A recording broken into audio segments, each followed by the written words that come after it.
You've probably heard by now that you need to take vitamin D3 with K2. I'll show you why this is the case, and more specifically why you need to choose D3 and K2 Mk7. Also, just disregard the goofy blue light blockers. I'm recording a bit late into the night.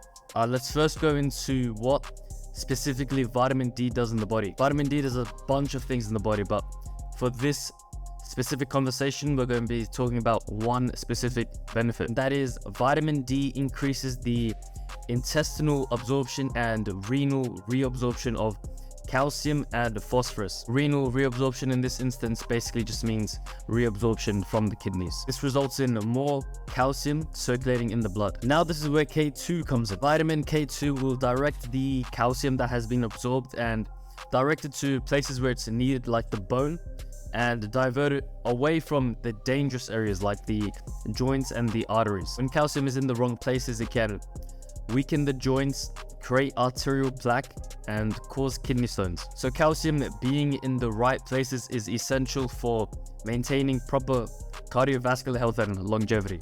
So summarized even further, vitamin D will increase levels of calcium in the body, and K2 will direct it to the bones. Vitamin K2, like vitamin D, has a bunch of other benefits that are related to this topic, so just know that the capabilities of K2 aren't restricted to this one benefit. Alright, so we've gone over the basic outline of why you should couple these two essential vitamins.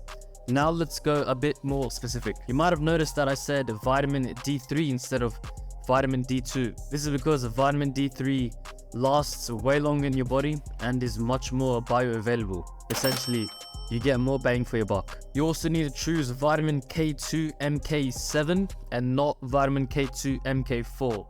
Basically for the same reasons as vitamin D, it's more bioavailable and lasts much more in the body, but it may also have a bit more of a potent effect on the bones.